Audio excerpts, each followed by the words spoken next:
Halo, Assalamualaikum. Suara saya terdengar? Siap, terdengar, Ustaz. Oke. Semoga tidak ada gangguan sinyal apapun. Amin, insyaallah. Mohon izin kita mulai, gitu. Oke. Baiklah, teman-teman, kita masuk ke acara inti, yaitu pengajian pra Ramadan dengan mengambil tema Tarhib Ramadan yang akan disampaikan oleh Dr. Catur Priyono, Minister Kesehatan. Kepada beliau dipersilakan. Ya, bismillahirrahmanirrahim. Assalamualaikum warahmatullahi wabarakatuh. Alhamdulillah, syukurillah, wala haula wala quwata illa billah. Qul kuntum muslimin Allah fastaghfirullah wa yaghfir lakum dzunubakum wallahu ghafurur rahim. Bapak Ibu, teman-teman semua yang dirahmati Allah, tiada kata yang pantas kita aturkan saat ini kecuali rasa syukur kehadirat Allah Subhanahu wa taala yang telah memberi kita begitu banyak kenikmatan, terutama nikmat iman Islam, nikmat waktu, niat, semangat, hingga nikmat sehat, sehingga kita bisa hadir baca kajian Tarhib Ramadan ini, insya Allah dalam keadaan sehat walafiat semua. Amin.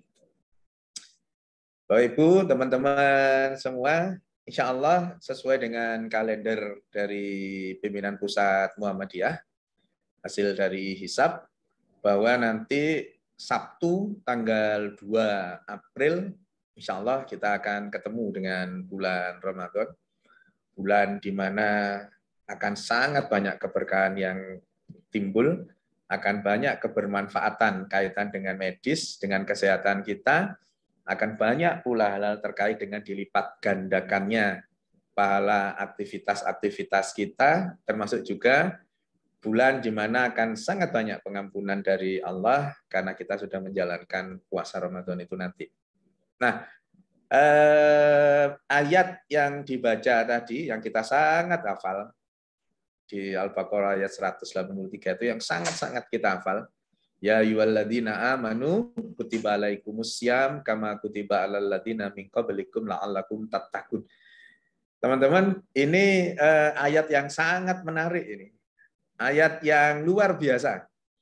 Jadi satu ayat saja yang insya Allah kita sudah sangat hafal. Di situ itu banyak sekali hal-hal yang terkait dengan manajemen. Hal-hal yang terkait dengan manajerial kita. Jadi kami sering menyebut ayat ini ayat manajemen, gitu ya.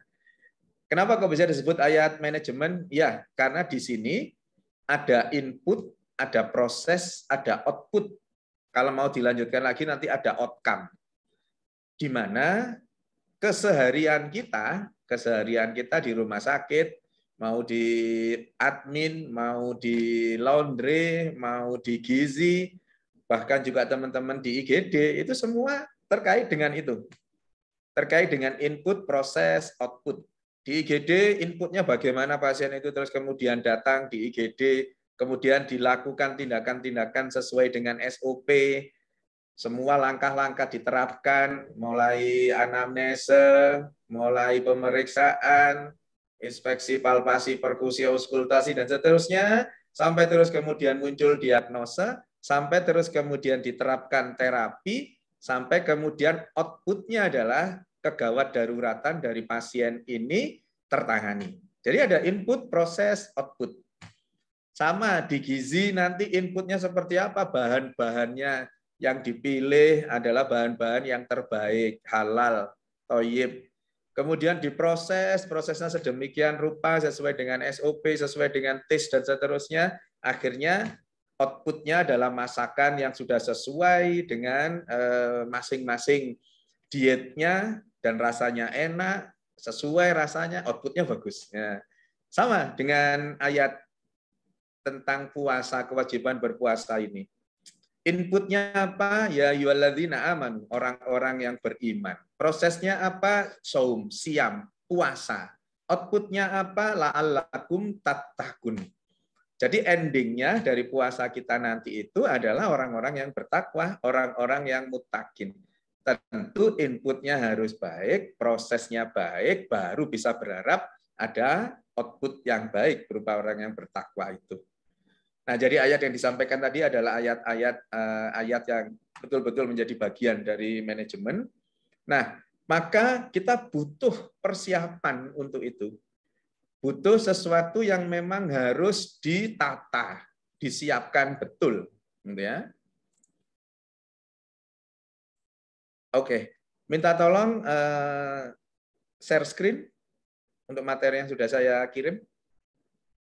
Atau kalau enggak mungkin saya bisa dijadikan host atau co-host untuk saya bisa share screen. Siap, bentar dok.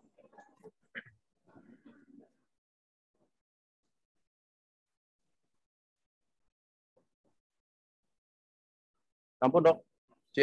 Siap.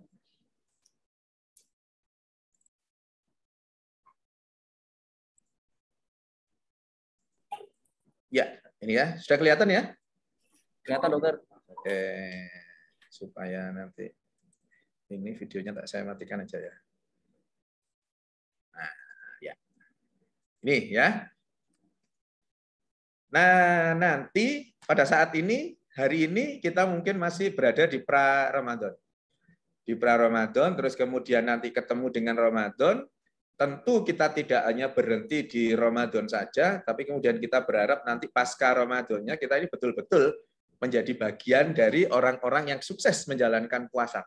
Dalam konteks ini, sesuai dengan apa yang tertera di Al-Baqarah tadi, itu yang menjadi orang-orang yang bertakwa. La'allakum tattaqun. La'allakum itu kalau dalam konteks bahasa itu harus bersungguh-sungguh untuk mendapatkannya.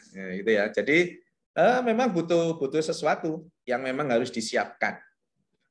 Maka kita coba bahas nanti satu persatu. Di pra-Ramadan apa yang harus kita lakukan, Ramadan nanti apa yang harus kita lakukan, termasuk juga nanti pasca Ramadannya seperti apa. Nah, teman-teman semua yang dirahmati Allah, ada persiapan-persiapan yang harus kita lakukan. Persiapan itu adalah meliputi persiapan ruhiyah, jasadiyah, fikriyah, dan ma'aliyah kita. Jadi secara ruhani dalam konteks ini adalah terkait dengan niat, karena ini yang ada kaitannya dengan kesehatan, ya, yang ada kaitannya dengan medis. Tentu tempat kita sama-sama bekerja, tempat kita sama-sama untuk menebar manfaat, itu yang konteks yang paling erat itu ya terkait dengan niat kita. Ruhiyah di sini yang dimaksud keimanan secara keseluruhan, lebih daripada itu adalah ketauhidannya, yaitu tentang niat. Maka teman-teman semua, niat itu menjadi penting pada proses berpuasa ini.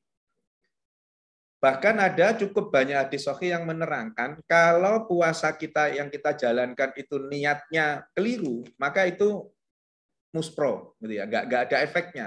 Secara teologis itu nggak berdampak pada diri kita. Maka ruya yang dimaksud di sini adalah niat. Canangkan niat yang lillahi ta'ala. Bapak Ibu, teman-teman yang dirahmati Allah, ternyata innamal a'malu binniyat itu, bahwa segala sesuatunya itu sangat tergantung kepada niatnya, terutama untuk ibadah-ibadah mahdhu kita, niat itu efeknya luar biasa kepada tubuh kita. Bahkan cukup banyak penelitian yang mengatakan bahwa kalau niatnya itu lillahi ta'ala, maka tubuh ini mensupport dengan baik.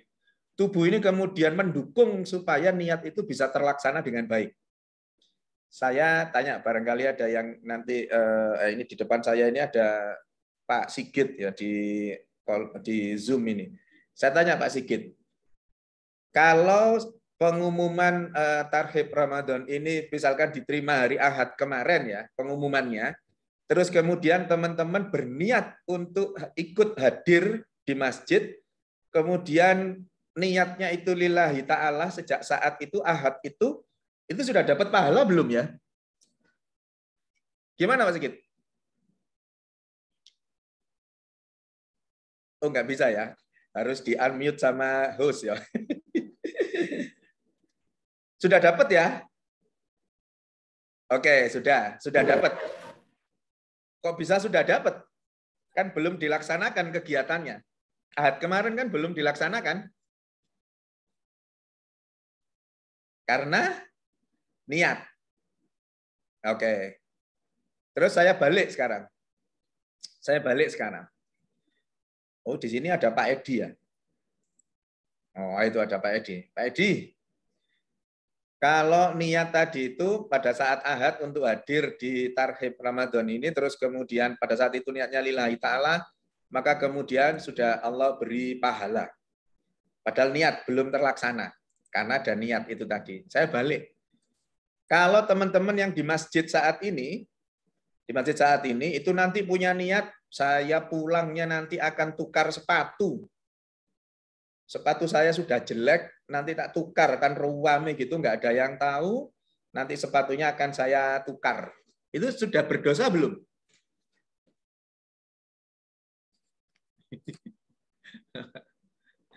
Belum ya, Mas Sigit? Belum. Nah tadi niat belum terlaksana dapat pahala. Lah ini niat belum terlaksana kok enggak berdosa, niat jeleknya itu.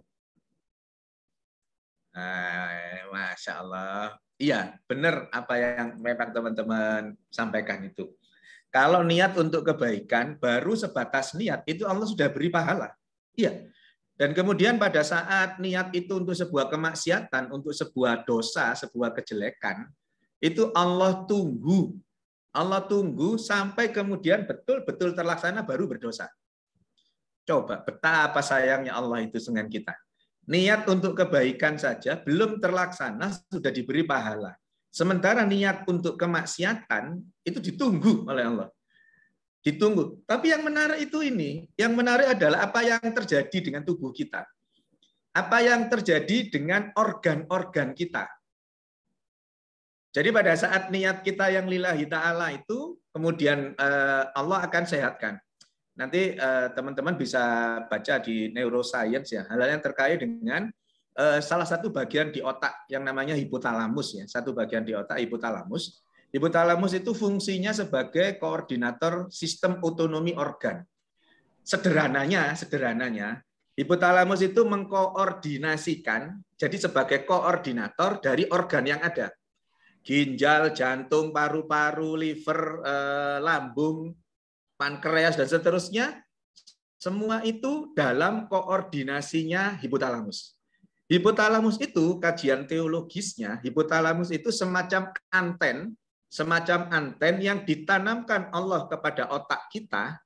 Untuk apa? Fungsinya untuk menjalin sinyal antara kita dengan Allah.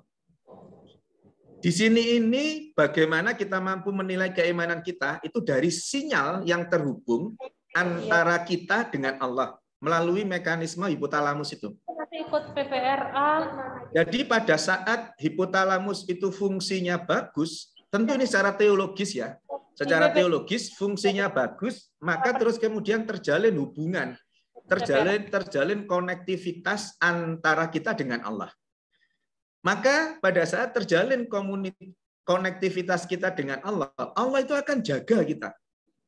Mekanismenya dengan berbagai cara, kemudian supaya apa? Supaya kita tetap di koridornya lillahi ta'ala itu, tetap di koridornya syariat Islam secara baik.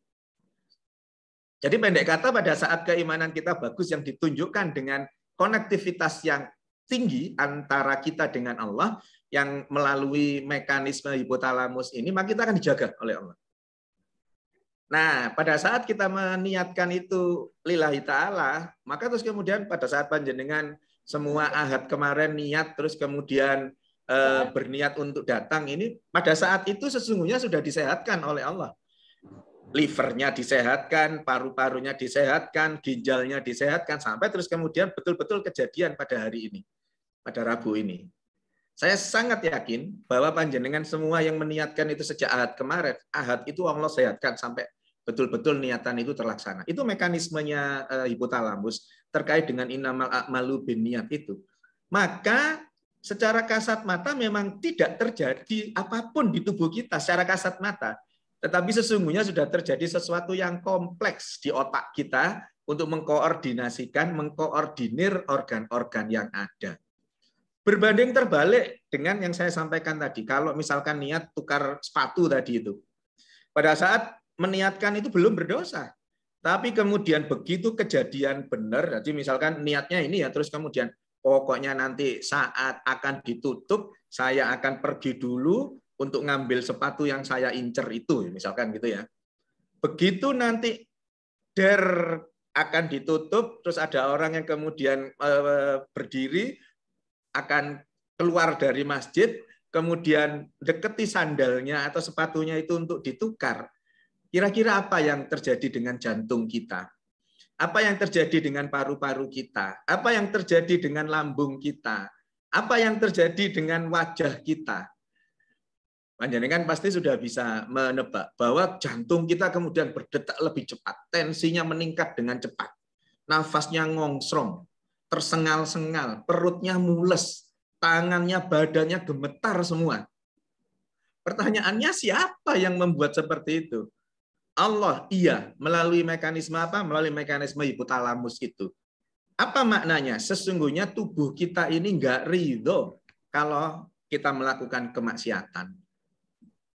Maka selama konektivitas kita itu baik dengan Allah, pada saat akan melakukan kemaksiatan jenis apapun itu, akan ada reaksi penolakan dari tubuh kita.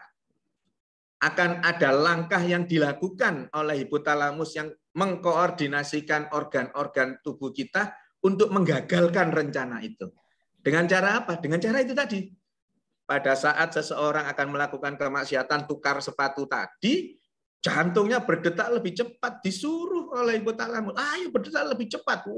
Jadi nerongsong dan seterusnya itu, sehingga muncul ketidaknyamanan. Tapi coba setelah itu, kalau terus kemudian tidak jadi, diputuskan, sudahlah, ndak usah, sudah sepatu saya ini elek-elek ini, yang ngerjek ini, wis gak usah tukar, sudah. Nanti kan jantungnya kembali lagi normal. Jantungnya detaknya normal, nafasnya ya ndak tergesa-gesa, nafasnya ya nyantai, wajahnya ya ndak memerah, ndak ada rasa takut. Ibaratnya, teman-teman semua yang dirahmati Allah, ibaratnya itu kalau yang terjadi di dalam pada saat tidak jadi tukar sepatu itu hipotalamus sama jantung sama ginjal itu tos gitu ibaratnya, tos gitu, sukses kita. Sukses untuk kemudian menggagalkan rencana kemaksiatan itu. Pertanyaannya adalah buat kita semua, mohon maaf. Pertanyaan buat kita semua adalah, kalau ada seseorang yang pada satu titik, pada saat akan melakukan kemaksiatan, akan melakukan sebuah dosa, tetapi tidak ada reaksi dari tubuhnya untuk menolak, jantungnya yo nyantai-nyantai saja, paru-parunya yo nyantai-nyantai saja, lambungnya nyantai-nyantai saja, padahal akan melakukan sebuah kemaksiatan, maka hal yang seperti itu secara teologis itu hipotalamusnya tidak berfungsi. Hipotalamusnya sudah mati. Akibatnya apa? Akibatnya tidak ada konektivitas antara kita dengan Allah. Karena tidak ada sinyal, tidak ada koneksi, maka seolah-olah kita dilepas oleh Allah. Sakarepmu mau melakukan kemaksiatan apa, tubuhnya tidak protes, Allah juga tidak punya tanda kutip ya, Allah sudah tidak punya hubungan dengan seseorang itu karena memang sudah sakarepnya sendiri sudah. Maka yang terjadi kejahatan-kejahatan, kemaksiatan-kemaksiatan itu dilakukan dengan enteng sekali. Padahal sesungguhnya kalau kita masih ada iman, teologinya hipotalamusnya masih berfungsi dengan baik, insya Allah tidak akan terjadi kemaksiatan-kemaksiatan itu. Karena tubuh kita ini protes sesungguhnya. Nah, jadi Bapak Ibu yang dirahmati Allah, penting untuk kemudian meniatkan, melatih niat kita ini untuk lillahi ta'ala pada semua aktivitas kita. Teramat rugi kalau saya misalkan berangkat dari rumah menuju ke rumah sakit, hanya sekedar untuk berangkat, absen, wis pokoknya absennya gak telat, cap jempol gitu, fingerprint, sudah tidak telat, sudah tidak masalah. Kemudian tanpa ada unsur Allah di sana, tanpa ada kehadiran Allah di sana, akan sangat rugi aktivitas kita sehari-hari. Bukankah wa ma khalaqtul jinna wal insa illa liya'budun? Bukankah kita ini diciptakan memang untuk beribadah? Maka semua aktivitas kita harus bernilai ibadah. Bagaimana caranya aktivitas kita bernilai ibadah? Pintu masuknya adalah di niat. Maka niatkan semuanya itu karena Allah semata. Lillahi ta'ala. Maka aktivitas kita itu akan bernilai ibadah. Loh, gimana ceritanya dok mau berangkat dari rumah terus bernilai ibadah, wong podo-podo nyetater sepeda motor, podo-podo numpak sepeda motornya, sama-sama naik mobil dari rumah ke rumah sakit, satunya kok nggak bernilai ibadah, satunya bernilai ibadah. Gimana bisa? Bisa. Karena satunya tidak menghadirkan Allah dalam dirinya dengan niat tadi itu, satunya menghadirkan niat. Dalam konteks apa? Secara sederhana dalam konteks rasa syukur. Sebagai bagian dari rasa syukur bahwa kita sudah diberi tubuh yang baik, tubuh yang normal, tanpa gangguan apapun, tubuh yang sehat, maka sebagai rasa syukur itulah terus kemudian kita berangkat, ini bagian dari rasa syukur, ini bagian dari tanggung jawab pekerjaan saya, ini bagian dari cara dakwah saya. Masya Allah, pada saat berangkat dari rumah ke rumah sakit itu dilindungi terus oleh Allah karena Allah hadir di sana melalui niat lillahi ta'ala kita. Dan niat itu akan sangat penting pada saat puasa Ramadan nanti. Teman-teman yang dirahmati Allah, tentu sesuai dengan apa yang menjadi pegangan dari kita warga Muhammadiyah melalui himpunan putusan tarjih, niat itu di dalam hati. Niat yang di dalam hati itu ternyata kajiannya jauh lebih pas dibandingkan hanya dengan sesuatu yang dilafadzkan saja tanpa masuk ke hati. Seringkali kita karena sudah terlalu sering melafadzkannya, seolah-olah ya wis hanya di mulut ini saja, ya di lafadz ini saja yang tersampaikan. Tapi tidak terus kemudian merasuk di dalam hati. Jauh lebih baik kita merasukkan hati kita ini untuk berniat lillahi ta'ala itu walau tanpa diucapkan sepatah kata pun. Karena itu memang tidak ada tuntunannya. Jadi niatkan. Efeknya apa Bapak Ibu? Pada saat kita niat lillahi ta'ala itu sama. Otak, hipotalamus dalam hal ini mengkoordinasikan. Sederhananya gini. Waduh, ini internetnya kok unstabil. Mohon maaf, suara saya masih terdengar? Terdengar ya? Oke. Alhamdulillah. Kalau gitu saya stop aja videonya. Gampangannya, Bapak Ibu, pada saat kita meniatkan lillahi ta'ala itu, apa yang kemudian terjadi? Jantung, lambung, ginjal dipanggil oleh hipotalamus. Dipanggil. Ginjal, sini. Diberitahu ginjal. Ginjal, kita nanti besoknya itu akan puasa. Puasa Ramadan itu enggak makan, enggak minum 13 jam. Dijaga ya ginjalmu ya, fungsinya dijaga dengan baik supaya enggak ada gangguan. Oh, siap Dan. Itu ibaratnya seperti itu. Lambung sama, lambung nanti dijaga ya. Kamu enggak menerima makanan, minuman sama sekali selama 13 jam. Dijaga. Oh, siap gitu.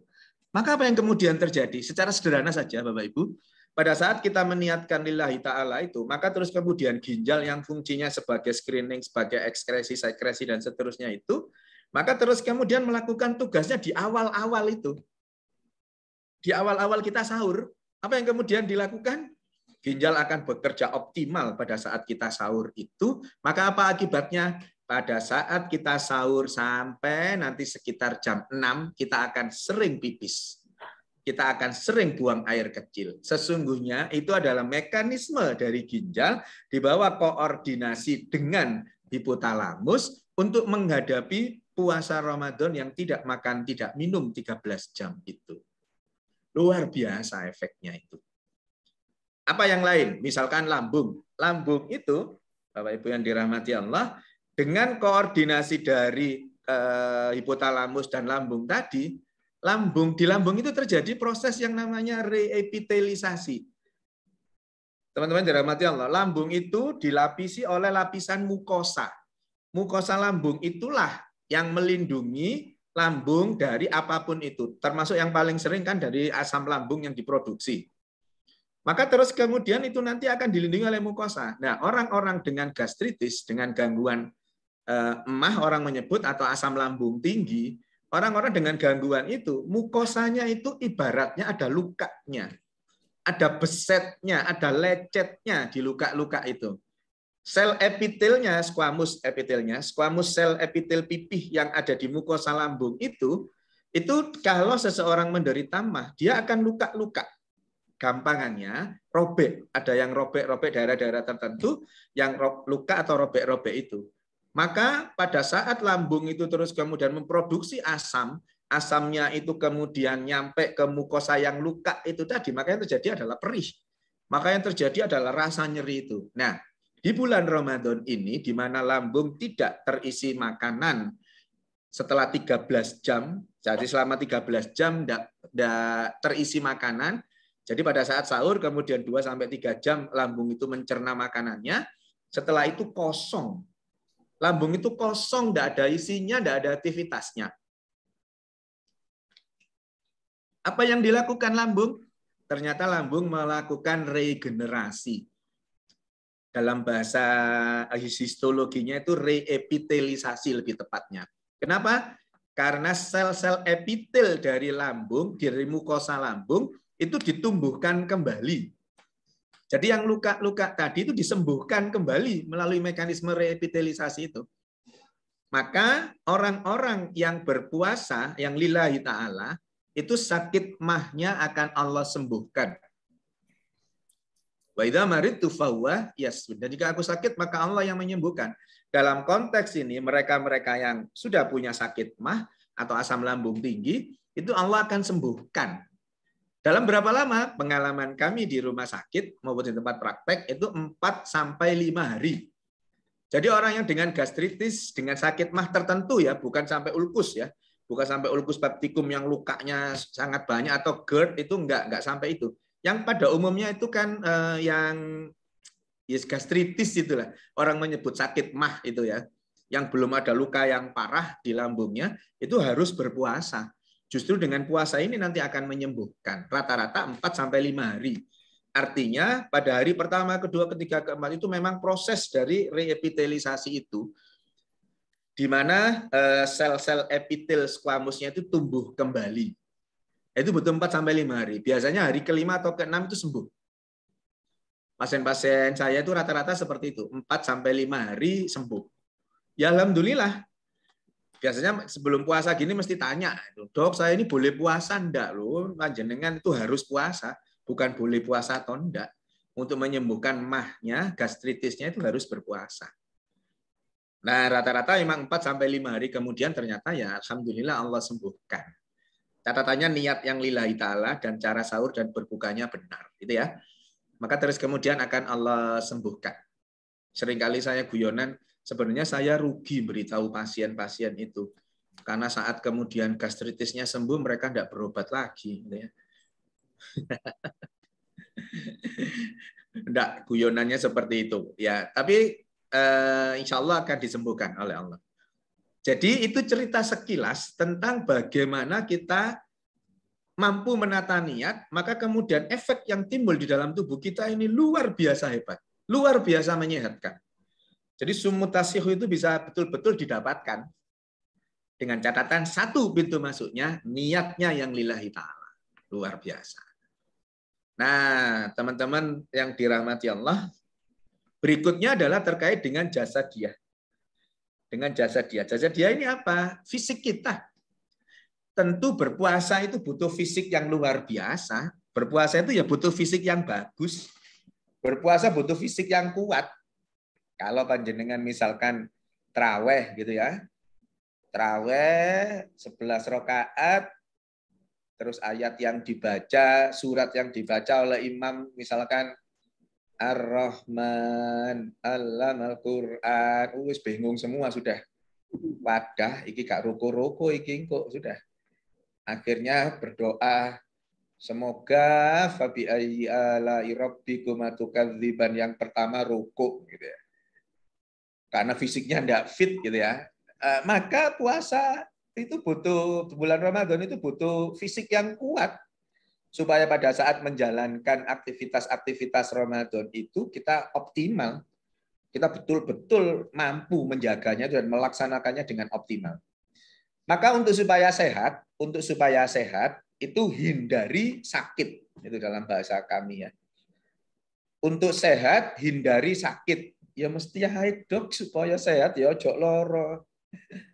Sakit yang dimaksud di sini singkatan. Itu ya kayak biasanya Andre atau siapa itu Andre Taulani itu S apa gitu ya. Ini sama. Sakit itu SAKIT. S-nya apa? S-nya tidak boleh stres. Jadi pada saat kita mempersiapkan fisik kita, itu nggak boleh stres. Ya gimana nggak stres dok? Wong harga minyak itu 1 liter saiki 30.000 misalkan ya. Ya gimana nggak stres? Tetap disyukuri. Gimana cara bersyukurnya? Alhamdulillah masih 30.000 1 liter, nggak 50.000 loh. Alhamdulillah. Disyukuri aja. La in syakartum la azidannakum wa la in kafartum inna adzabi lasyadid. Kalau kita bersyukur nikmatnya akan Allah tambah. Pada saat kita kufur diancam, hati-hati siksaku amatlah pedih. Wong stres kita itu ya juga tidak menyebabkan harga minyak itu terus kemudian turun kok. Stres kita itu ya juga tidak menyebabkan harga bahan pokok yang lain turun kok. Enggak. Maka hindari stres. Yang berikutnya A. A-nya apa? Air jangan sampai kekurangan. Hindari air yang kekurangan. Jadi kebutuhan air kita itu 30 cc per kilogram berat badan. Kenapa kok yang paling terkenal itu 1,5 liter selama 1 hari? Karena rata-rata berat badan orang Indonesia itu 50 kilo. Karena 50 kilo, maka terus kemudian tinggal mengalihkan 30, jadi akhirnya ketemu 1,5 liter. Padahal sesungguhnya itu 30 cc per kilogram berat badan. Maka kalau yang berat badannya 50, 1,5 liter, yang berat badannya 60 ya 1,8 liter. Tentu cairan yang dimaksud di sini itu ya dari cairan yang kita konsumsi, kita minum, juga dari sayur, dari buah-buahan, dari makanan yang kita konsumsi, rawon, soto, dan seterusnya itu. Ya. Jadi jangan sampai airnya kekurangan. Berikutnya K, hindari kemarahan. Jangan gampang marah. Marah itu efeknya jelek. Maka sampai terus kemudian la taghdab walakal jannah. Janganlah marah, bagimu surga. Mohon maaf. Janganlah marah, bagimu surga. Luar biasa kan? Wis pokoknya gak ngamu, anaknya mlebu surga wis. Dengan catatan sholatnya baik, sholatnya bener. Ya. Karena ada ayat ya ayyuhalladzina amanusta'inu bis-sabri was-shalah. Innallaha ma'as sabirin. Jadi ini satu rangkaian ayat yang luar biasa juga memadukan antara kesabaran dengan sholat yang kita lakukan itu. Karena itu akan jadi penolong. Tentu dalam konteks ini penolong pada saat kita di yaumul hisab nanti. Jadi teman-teman yang dirahmati Allah, wis ojo ngamuan sudahlah. Karena marah itu tidak menyelesaikan masalah. Marah juga misalkan dalam konteks saat ini. Marah juga tidak menyebabkan harga minyak itu turun. Marah juga tidak menyebabkan klaim BPJS-nya segera terbayar, klaim COVID-nya bisa segera terbayar, enggak. Maka jangan gampang marah. Dan marah itu juga salah satu indikator dari ketakwaan seseorang. Ya. Berikutnya I, hindari penyakit-penyakit infeksi. Jadi hindari infeksi. Dalam konteks ini yang lagi marak saat ini ya kita masih berada di era pandemi COVID-19. Dengan segala hal yang terjadi yang panjenengan teman-teman semua juga mengetahui bahwa sekarang ini kasusnya sudah mulai menurun dan semoga segera dicabut status pandeminya itu menjadi endemi saja sehingga terus kemudian tidak ada lagi hal yang terkait dengan PPKM, tidak ada lagi syarat-syarat apapun terkait dengan mudik, pokoknya sudah jadi endemi ya sudah. COVID itu kayak penyakit-penyakit endemi yang lain. Sudah tidak perlu lagi sangat ditakuti, tapi tetap harus waspada dengan tetap menerapkan 2M. Nggak perlu 3, 5, 6M, nggak perlu 2M saja. Apa itu? Manut Muhammadiyah. Pokoknya nurut manut karo Muhammadiyah selesai pandemi COVID-19 ini. Kemarin itu karena banyak yang nggak manut sama Muhammadiyah, maka terus banyak hal yang kemudian terjadi. Ya. Jadi secara prinsip seperti itu. Kemudian T, SAKIT. T-nya apa? T-nya toksik. Hindari bahan-bahan toksik. Bahan toksik itu bisa dari apa yang kita konsumsi, bisa dari apa yang kita hirup. Kita konsumsi makanan-makanan junk food itu toksik, yang kita hirup rokok. Hati-hati, alhamdulillah itu kalau saya lihat dari sini di masjid itu nggak ada yang merokok, ya, alhamdulillah. Nggak ada yang merokok, teman-teman. Loh, ya kan, nggak ada yang merokok kan? Ya, alhamdulillah. Mbungkuk mari asar. Dan merokok itu bagian dari bahan yang toksik yang masuk ke dalam tubuh kita melalui paru-paru. Dan merokok itu secara terminologi teologis, para perokok adalah orang-orang yang mengingkari atau kufur nikmat. Loh kok bisa? Ya, cara kita bersyukur itu ada 3 kan. Yang pertama dari hati kita, bahwa ini adalah semua pemberian Allah, maka kita syukuri hal itu. Yang kedua dengan melafazkannya, dengan mengucapkan alhamdulillah itu. Yang ketiga apa? Yang ketiga menjaga amanah yang Allah berikan kepada kita untuk kebaikan-kebaikan. Untuk beribadah supaya bisa optimal. Maka paru-paru yang Allah kirim dengan baik itu, yang Allah beri dengan baik itu, jangan dikotori dengan rokok. Maka kalau terus kemudian dikotori dengan rokok, menjadi bagian dari yang tidak mensyukuri nikmat Allah itu. Dalam terminologi teologi, merokok itu adalah kufur nikmat. Dan kemudian secara berseloroh sering dikatakan bahwa orang yang merokok itu tidak masuk surga. Lu gimana? Iya, karena di surga tidak ada api. Maka pada saat orang yang merokok itu di surga, ya nggak bisa ngerokok, nggak ada apinya. Kalau masih ngotot, pengen ngerokok, pengen cari api karena selama hidup di bumi, hidup di dunia ini 1 hari bisa 2 pak, keinginannya muncul pada saat di akhirat nanti dengan rahmat Allah tetap dimasukkan surga, kok masih pengen merokok, ya sudah, berada di ruangan sebelah itu apinya. Kalau memang mau merokok ya di ruang sebelah itu. Itu bukan hadis, bukan apa-apa, itu cuman barangkali menginspirasi seseorang untuk berhenti merokok, gitu ya. Ya, jadi teman-teman dirahmati Allah, untuk jasadianya dipersiapkan fisik kita secara baik supaya sehat dengan menghindari SAKIT, menghindari stres, menghindari air yang kurang, menghindari kemarahan, menghindari infeksi, penyakit-penyakit infeksi, dan kemudian menghindari hal-hal yang toksik yang sifatnya racun bagi tubuh kita. Berikutnya adalah fikriyah. Fikriyah yang dimaksud di sini adalah ilmu tentang puasa itu sendiri. Ilmu tentang bagaimana kita memahami apa-apa saja yang ada di dalam puasa itu. Keimanan kita sudah punya, maka harus dipadukan dengan keilmuan. Dan itu merupakan satu bagian, saya sering menyebutnya sebagai tataran medis dan tataran teologis.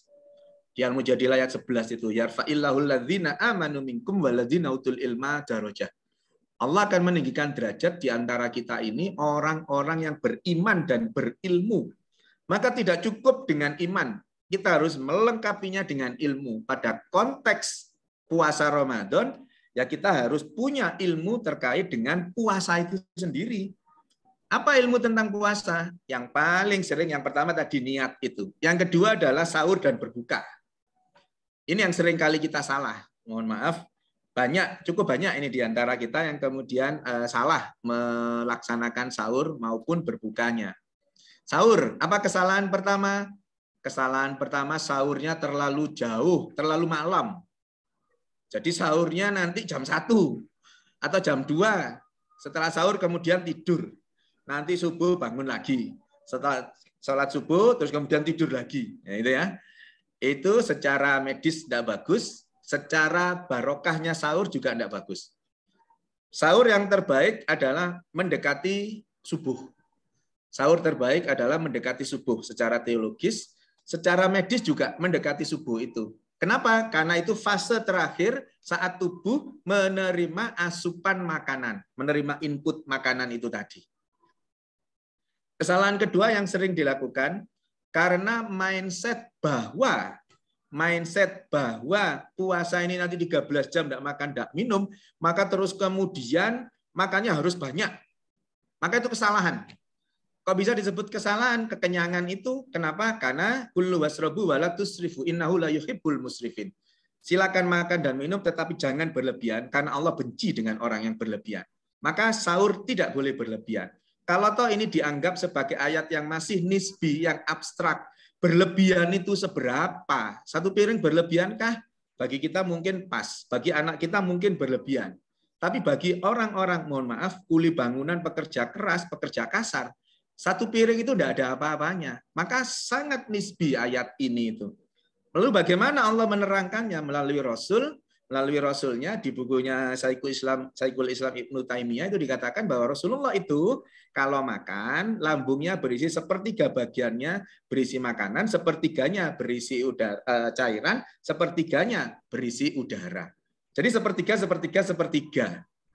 Maka yang kualitatif tadi, yang nisbi abstrak tadi, kemudian Allah kuantitatifkan dalam bentuk perilakunya Rasulullah itu. Sepertiga. Lalu bagaimana teknisnya? Apa iya setelah makan kemudian ke laboratorium untuk diendoskopi? Ke radiologi diendoskopi? Oh, tentu tidak.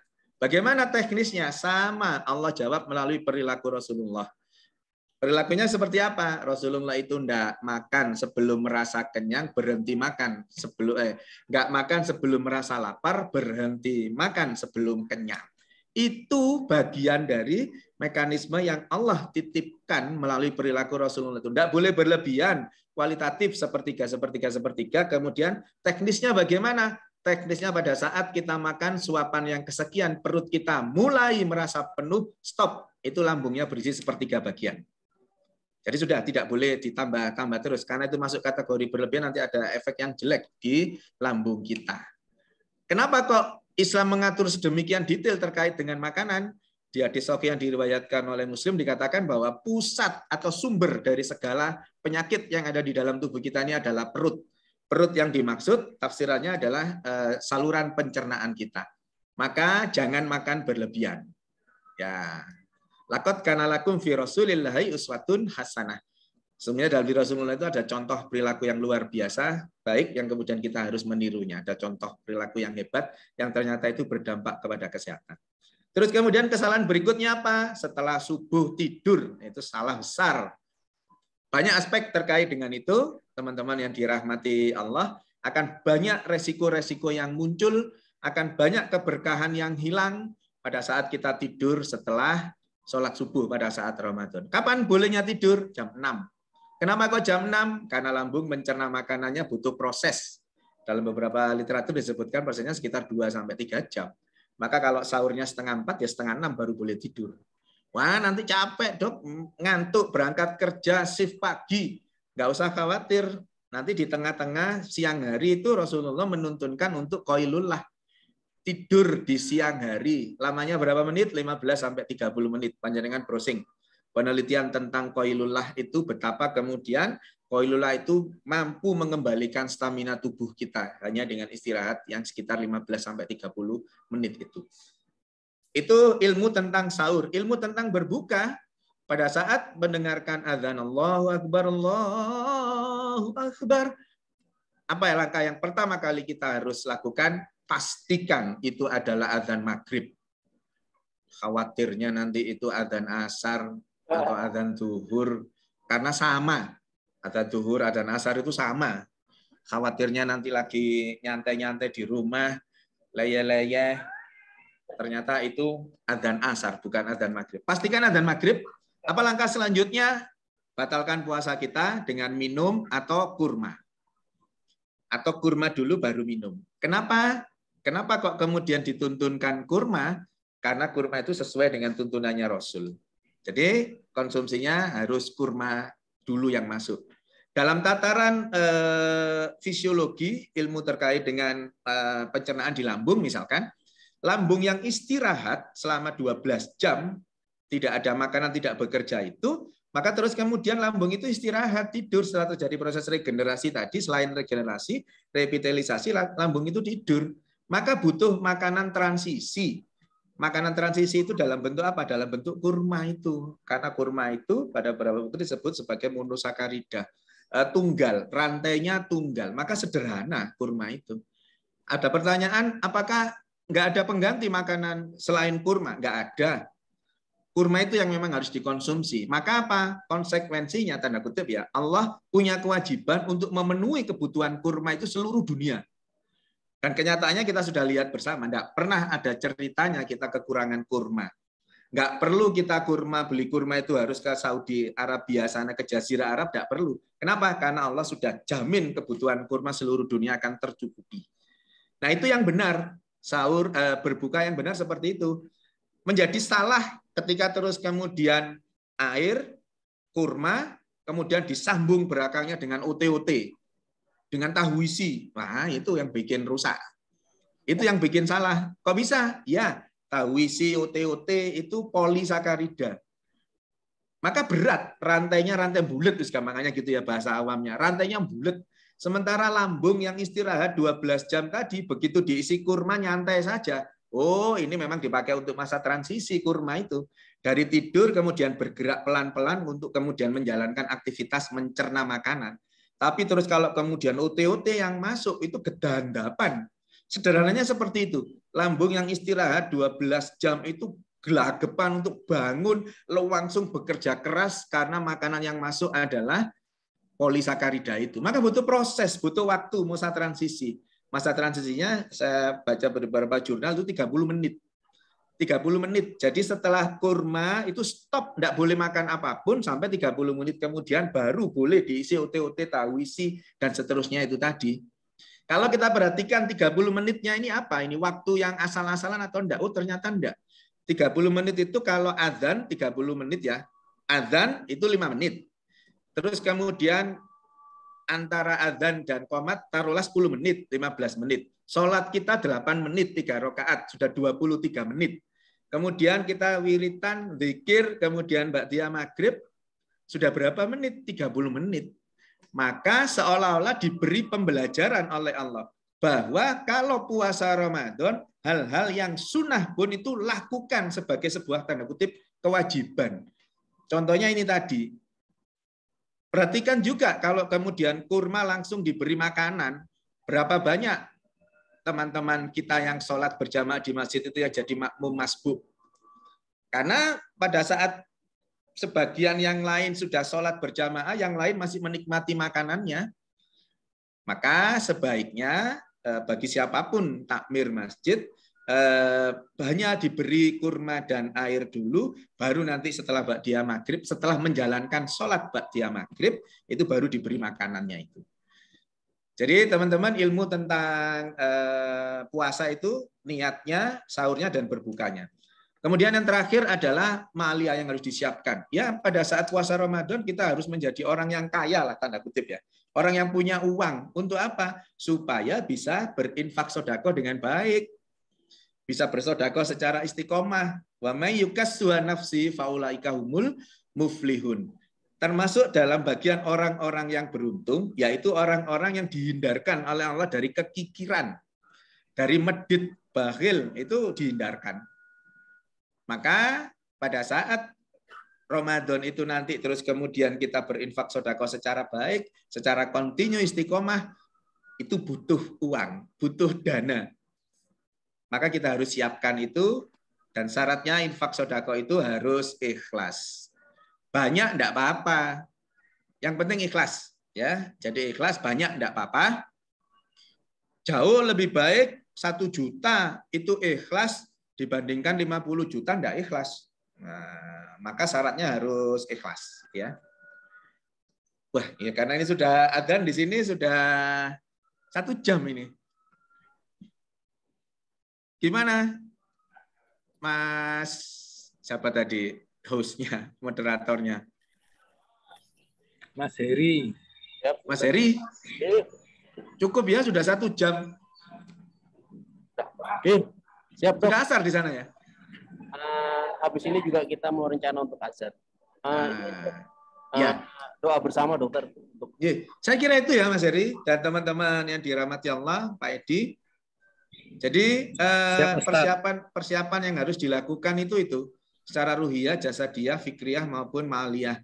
Proses yang terjadi di saat Ramadannya itu nanti ya ini tadi ya sudah saya jelaskan. Kemudian nanti indikatornya adalah ketakwaan dan kesehatan itu. Maka indikator seseorang itu sukses puasanya dilihat dari 4 aspek ini.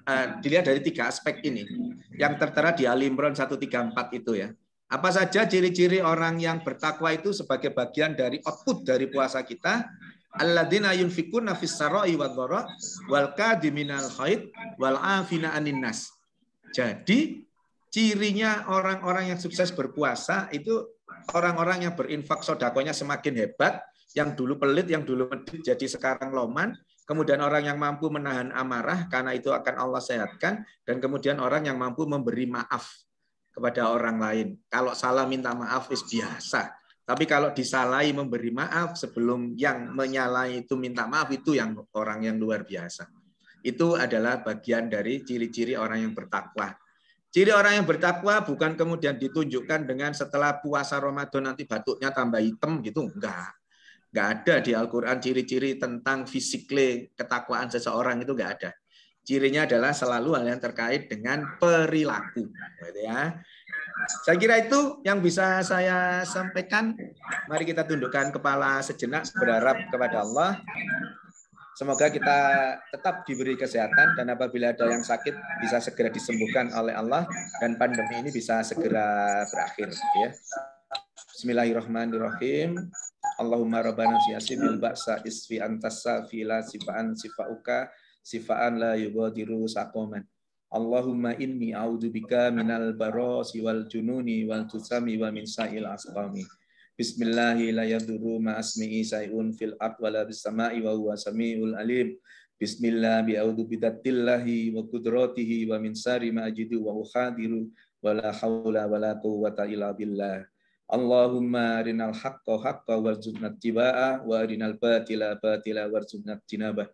Rabbana la tuzigh qulubana ba'da idh hadaitana wa hab lana min ladunka rahmah innaka antal wahhab. Rabbana hab lana min azwajina wa dzurriyyatina qurrata a'yun waj'alil muttaqina imama. Rabbana dhalamna anfusana wa illam taghfir lana wa tarhamna lanakunanna minal khasirin. Rabbana atina fid dunya hasanah wa fil akhirati hasanah wa qina adzabannar. Subhana rabbika rabbil izzati amma yasifun wa salamun alal mursalin walhamdulillahi rabbil alamin. Semoga ada manfaatnya. Mohon maaf kalau ada sesuatu yang kurang berkenan. Nasrun minallah wa fathun qarib wa basyiril mu'minin. Wassalamualaikum warahmatullahi wabarakatuh.